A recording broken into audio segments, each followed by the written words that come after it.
night is over, I will guide you home.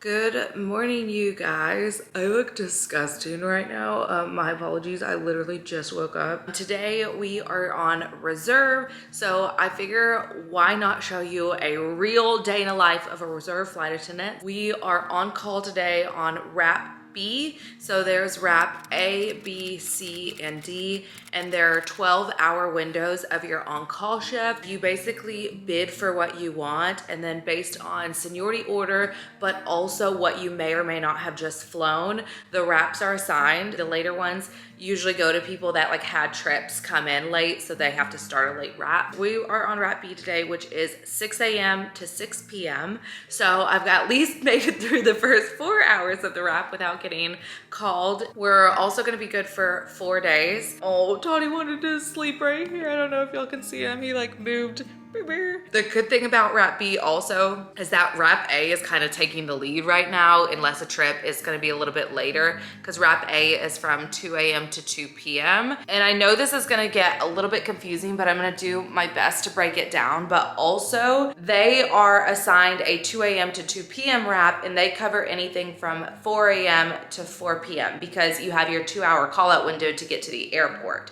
So if they run out of wrap assignments, they'll start moving into B to cover that shift. But usually as B, your real time to step up is gonna be starting from 4, and then my wrap ends at 6, so they can assign up to 8 p.m. So that 4 to 8 p.m. window is really like the window where my wrap, like, things get spicy, because you're at the top now. It's your time to shine. And that's why I knew like I didn't have to be too much in a rush this morning. I can buy myself a little bit of time. In 30 minutes, we're gonna be meeting with our CPA that has nothing to do with nothing outside of us. And then I'll show you like everything I do to kind of get ready as a day in the life of a reserve. Starting with coffee. Did you have a good walk? Yeah? Can you sit? Good girl. Good girl. Good boy. All right, so the CPA meeting is all done. Taxes are just no fun, but you just gotta do it. So anyways, now I'm gonna go ahead and heat up some lunch. So my mom and my stepdad actually came over for dinner last night, and I ended up making homemade chicken pot pie as well as homemade berry crumble. To die for. That's what we're gonna be having for lunch, is some leftovers. So I'm gonna just pop this in the microwave, and then finally we gotta start getting things going. We're gonna have to start bidding and getting ready and doing all the things. In the meantime, I'm gonna pop this in and eat. And also, I know you guys are probably wondering, because in this video I told y'all a little bit of background about what's going on in my personal life and with my stepdad's health and him having stage 4 leukemia. Since he started treatment, originally he was at 197,000 for a white blood cell count, which is extraordinarily high. And they ended up getting it down with treatment significantly less. So then he was sitting at about 1,000, which is considered like immunocompromised. And now they've been working to get it back up to a normal range. So for everybody who's like really been like sending your thoughts and your prayers and stuff, like it's so much appreciated. And I just want to give you the update that he is doing really well, which is super exciting. But okay, I'm hungry. I'm gonna eat, and then we'll start getting ready. All this time you thought we'd never pay the price.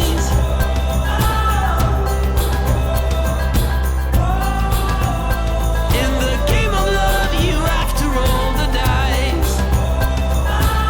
My heart got 7 years to life.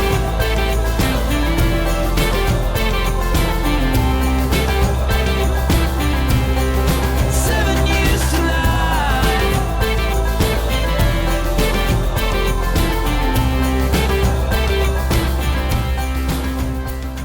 Oh, you guys, I feel $1 million better. I feel like y'all are crooked. Are you crooked? Is that, now I made you crooked. All right. I feel like I'm like a chiropractor right now. Like, Deep breath. I should just put the level on here, but okay, good enough. Can we give like my hair a huge shout out, because she's never looked better. Like, I don't know if y'all remember my hair, but she had gone through some stuff. Hello, Todd. And now my hair looks so much better ever since I switched over to Way, who I also want to thank for sponsoring today's video. So I used the thick hair shampoo and the thick hair conditioner. And then I also ended up using their leave-in conditioner, and I just spray this all over just because I have naturally curly and coarse hair, so it needs as much hydration as it can get. And then I put a little bit of their volume spray up in my roots, and I also put in their finishing oil. Where did I put it? This stuff. So this is basically like magic in a bottle, you guys. So this is Ouai's best-selling hair oil, and I recently started putting this in my routine, and it's insane, like the laundry list of stuff that this thing does. So basically it's a multitasking oil that smooths frizz, it seals split ends for a high gloss, super smooth finish. It keeps color from fading, and it can be applied on wet or dry hair, and it protects your hair from heat damage, and you can use it no matter what kind of hair type you have. And also it just smells insane. It smells so good. And again, that just gives like that extra hydration as well, and just it just looks good. I also have their anti-dandruff shampoo as well. So anytime that my hair and my roots really start flaking, like this isn't my normal, my go-to actually is this or the medium hair, but I do like this when I start seeing some flaking and stuff, then I'll pop in with this.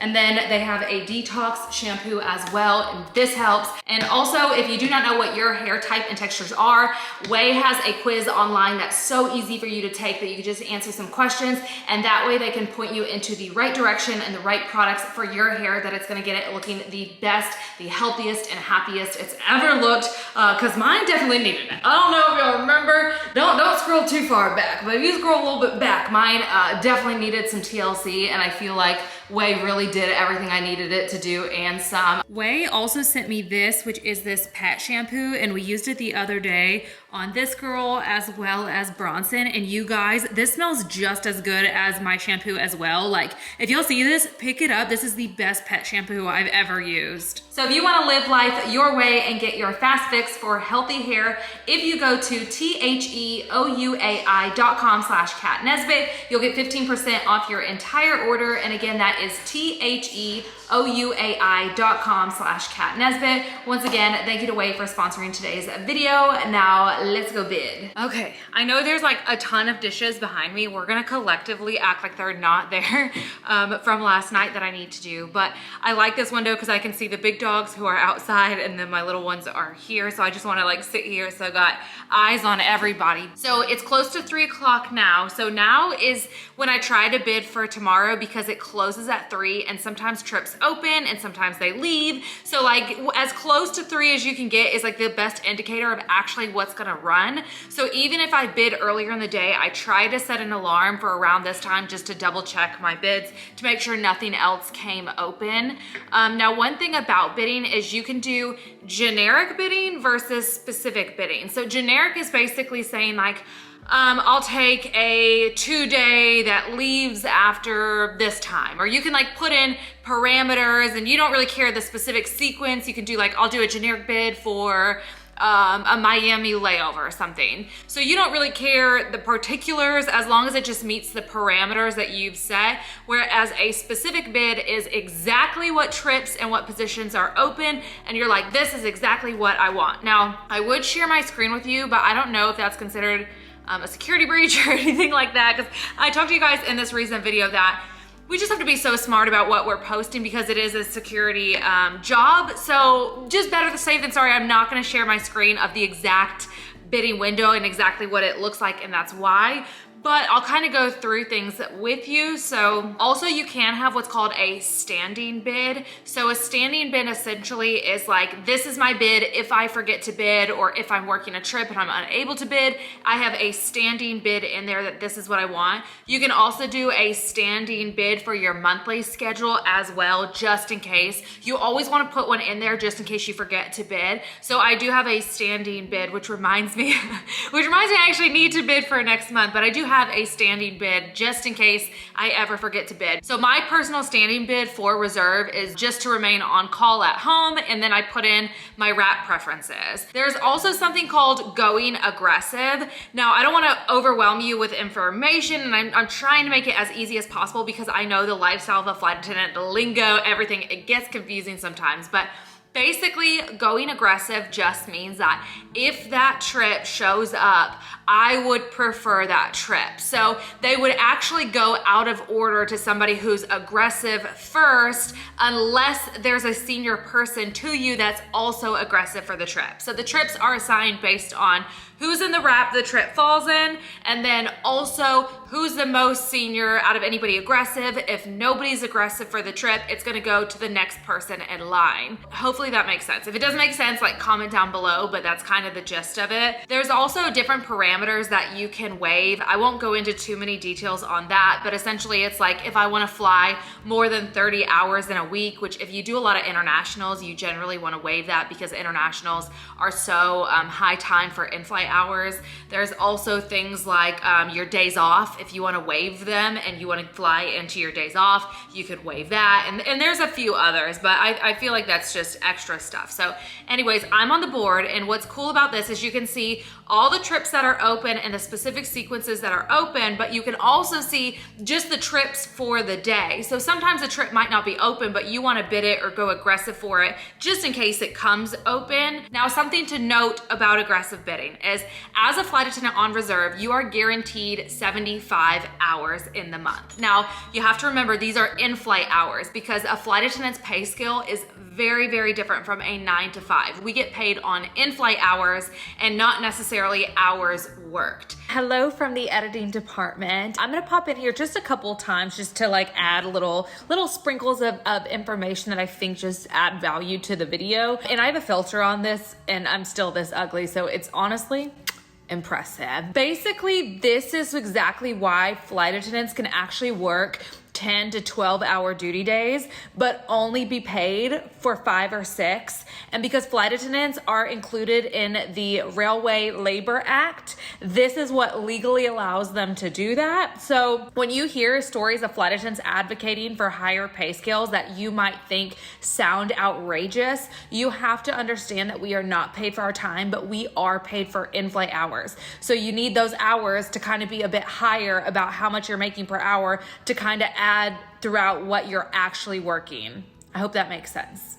So our guarantee is 75 hours. Now the timeout is normally 85 hours to 90. So as soon as you go over 85, but they can't take you over 90, you can ask to be timed out for the month.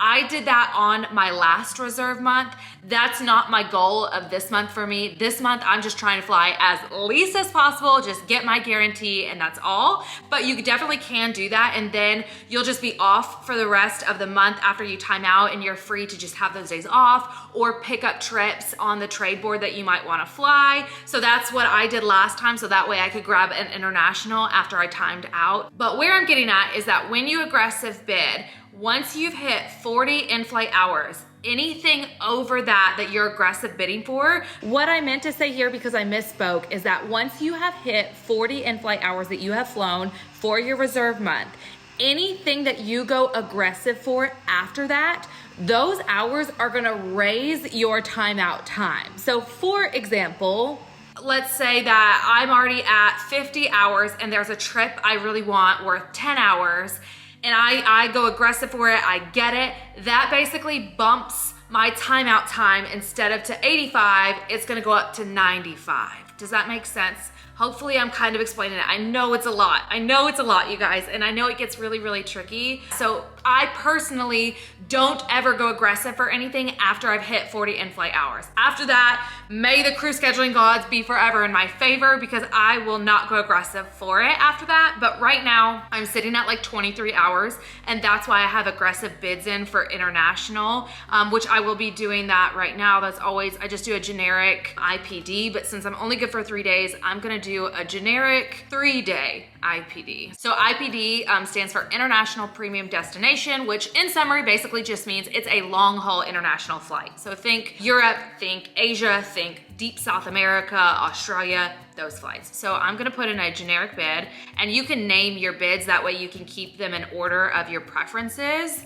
And I know somebody's gonna ask this, and it is gonna depend on the company you work for, but at least for my airline, if you decide to pick up trips on your day off, those hours go above your guarantee. My previous airline that I worked for, if you picked up on your days off that went into your guarantee. So definitely something to note because that varies airline to airline. But now I'm gonna go back in here now that I got my generic IPD 3-day. I'm gonna go see what 3 days are open. And I can also look at the turns in the 2 days, because just because I'm available for 3 days doesn't mean I have to work that. So I like to start at the 3 days, then go to the 2 days, and then turns. Sometimes I like to work a turn. I like to switch it up and be home at the night. But because I don't live near the airport, it don't make the most sense for me. It makes a little bit more sense to do like a 2 or a 3 day. I personally do not care for 4 days, but that's just personal preference. I also try to avoid early sign-ins because, again, don't live near the airport, so I don't really like those early sign-ins because that just means I have to get up extra early. So I definitely look at report times. I personally don't care to fly the lead flight attendant position, so I tend to look at positions. I also like to look at how many legs in the day, which basically means how many flights you're flying in the day, and what the sit time is between those legs. So for example, if you're doing 3 legs in a day, that's gonna be 3 flights you're working that day. Now, all of the boardings for those, your sign-in for those are unpaid, and any sit time in between those, unpaid. So I tend to look at that stuff. So I will try to bid for more senior flights, or ones that like my seniority can actually like hold over some of these junior ones, which would be like 323s, 332, whatever it is. Especially on reserve this month, because I'm actually like a senior one on reserve this month. I'm like the top 30% or something. So I'm definitely a lot pickier with my bids, which is also how I'm able to basically just stay at home on call, because that definitely varies based on your seniority and your ability to do that. But hopefully, I'm really hoping, I'm sitting here hoping, I'm like, I hope I don't overwhelm you guys. But also something to note as well is I can look at these trips and this is what's currently booked for the day. But there is a different sequence coding that when a regular ops happens, they have a certain code on the trip.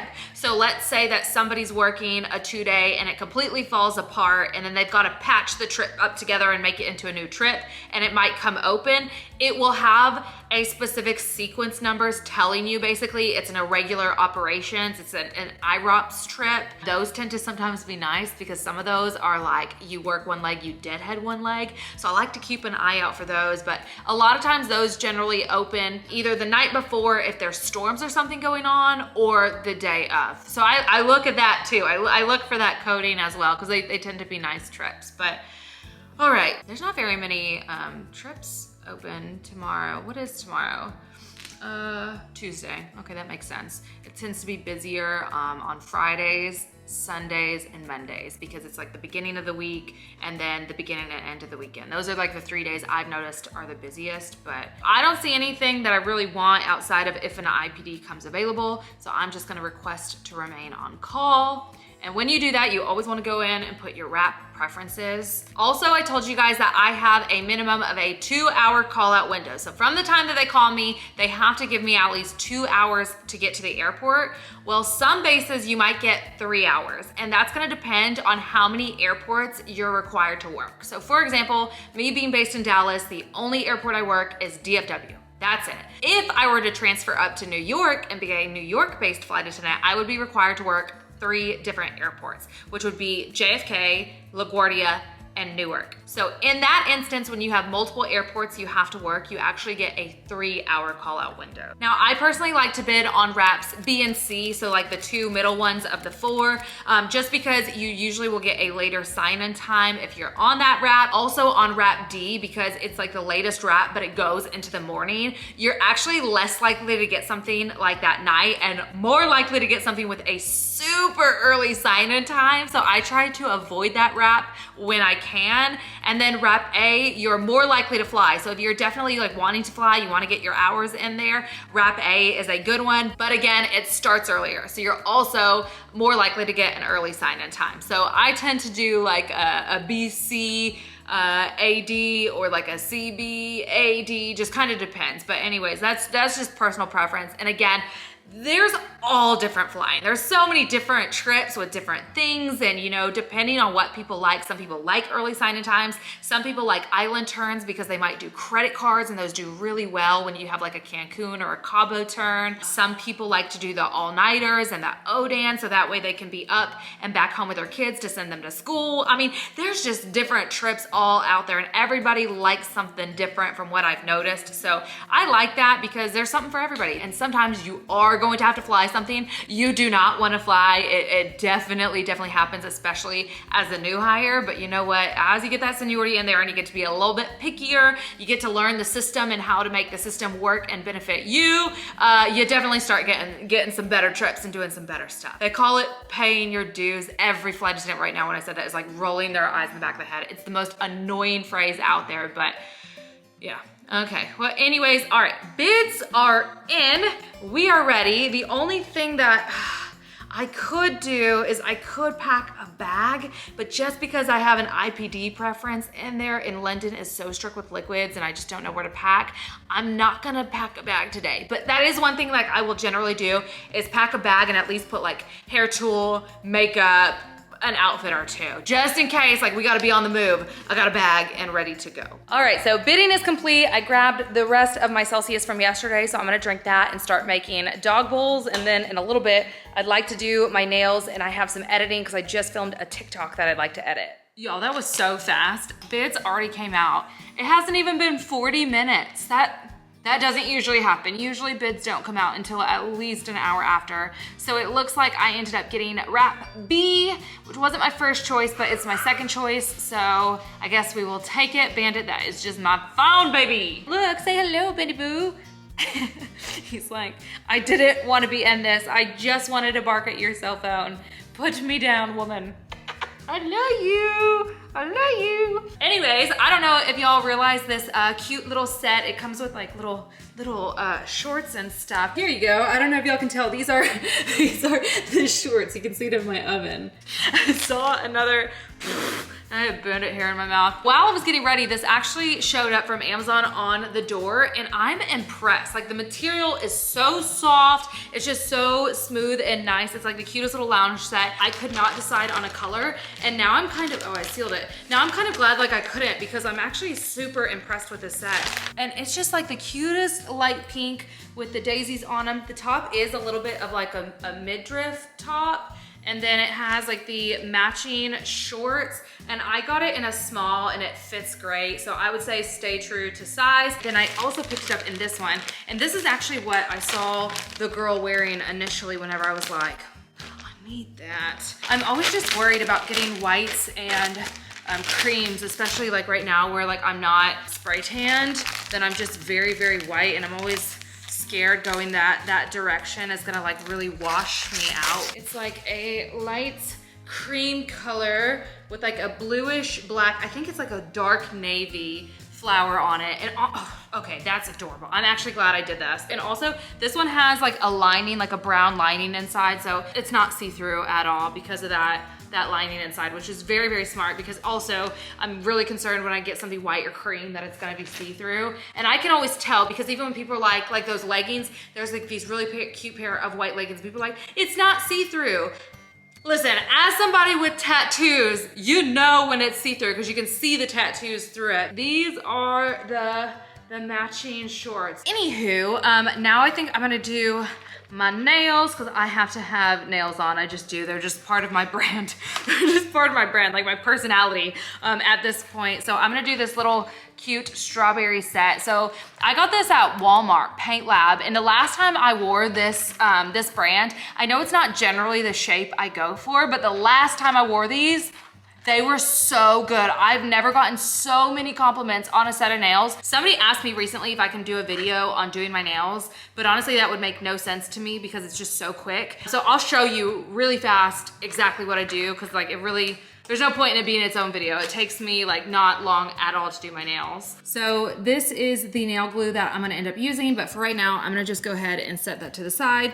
And then to start off with, I'm gonna go ahead and open this. I wanna make sure there is a nail file in here. Yeah, there is. Okay, so that little bitty nail file, this will do just fine. And this also has a prep pad. So if it does come with a prep pad, then you don't need this. But if it doesn't, then just go ahead and take some like nail polish remover and a cotton ball, and it'll basically do the same thing. So now I've gone through and just picked them out. So I always start in the thumbs and then I go out. So as if I was doing this, that's exactly the nails that'll match up. So next I like to take like the nail file and just lightly file the top of the nail. Like you really don't need to go hard, just like this, until it looks like this one. This just gets all of the extra nail glue off, and then it also takes off the oil on your nail because the nail glue doesn't like to stick to the natural oils or any of the dust. So you're gonna lightly file all your nails like this, and then you're just gonna take the prep pad and wipe off all of the extra dust. I don't know if I recorded that, but basically I just take the glue. So this one is a brush,